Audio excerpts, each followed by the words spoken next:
আসসালামু আলাইকুম প্রিয় শিক্ষার্থীবৃন্দ, আশা করি তোমরা সকলেই খুব ভালো আছো।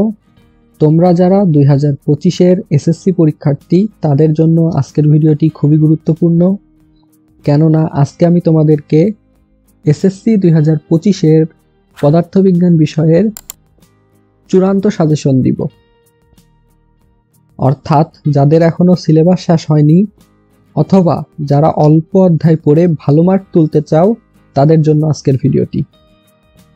চলো তাহলে ভিডিওটি আমরা শুরু করি। শুরুতেই আমরা দেখব সৃজনশীল অংশ। দেখো এখানে যে কয়টি অধ্যায় দেওয়া আছে, তোমরা যদি এই অধ্যায়গুলো ভালোভাবে সমাধান করো তাহলে এখান থেকেই তোমরা 5 থেকে 6 সেট সৃজনশীল প্রশ্ন কমন পাবে ইনশাআল্লাহ। দেখো এখানে শুরুতেই দেওয়া হয়েছে দ্বিতীয় অধ্যায় গতি, এখান থেকে একটি সৃজনশীল থাকবে। এরপর চতুর্থ অধ্যায় কাজ ক্ষমতা শক্তি, এখান থেকে একটি সৃজনশীল থাকবে। এরপর পঞ্চম অধ্যায় পদার্থের অবস্থা ও চাপ, এখান থেকে একটি সৃজনশীল থাকবে। এরপর রয়েছে ষষ্ঠ অধ্যায় তাপের প্রভাব, এখান থেকেও একটি সৃজনশীল অবশ্যই থাকবে। তবে তোমরা যারা ষষ্ঠ অধ্যায় সমাধান করতে পারো কেবল তারাই ষষ্ঠ অধ্যায় পড়বে, আর যারা পারো না তারা চাইলে ষষ্ঠ অধ্যায় স্কিপ করতে পারো। এরপর রয়েছে সপ্তম অধ্যায় শব্দ ও তরঙ্গ, এখান থেকেও একটি সৃজনশীল থাকবে। এরপর রয়েছে অষ্টম অধ্যায় আলোর প্রতিফলন। এরপর রয়েছে নবম অধ্যায় আলোর প্রতিসরণ। এখানে অষ্টম অধ্যায় এবং নবম অধ্যায় অর্থাৎ আলোর প্রতিফলন এবং আলোর প্রতিসরণ এই দুটি অধ্যায় মিলে একটি মিক্স প্রশ্ন আসবে।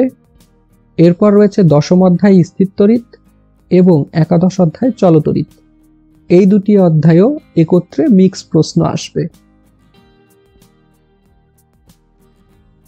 তাহলে এবার এখানে দেখো দ্বিতীয়, চতুর্থ, পঞ্চম, সপ্তম এই 4টি অধ্যায় থেকে 4টি সৃজনশীল প্রশ্ন তোমরা কমন পাচ্ছ। কেউ যদি অষ্টম, নবম, দশম এবং একাদশ এই 4টি অধ্যায় পড়ে তাহলে সে আরো 2টি সৃজনশীল প্রশ্ন কমন পাচ্ছে।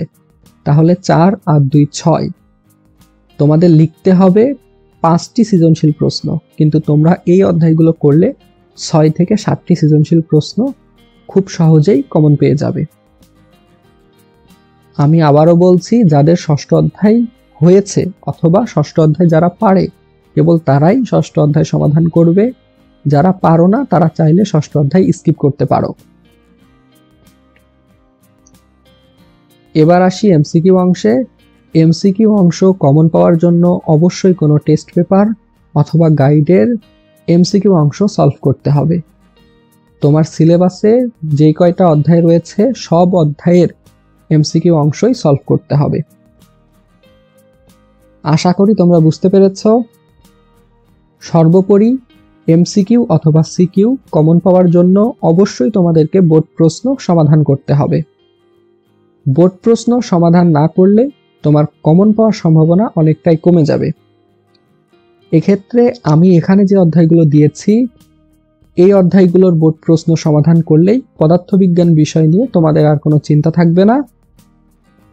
এই অধ্যায়গুলো থেকেই তোমরা পদার্থবিজ্ঞান বিষয়ে 5 থেকে 6 সেট সৃজনশীল প্রশ্ন কমন পেয়ে যাবে। তবে অবশ্যই খেয়াল রাখবে এখান থেকে কোনো অধ্যায় বাদ দেওয়া যাবে না। এই সাজেশন থেকে কোনো অধ্যায় যদি বাদ দাও তাহলে কিন্তু কমন পাওয়ার সম্ভাবনা খুবই কম হবে।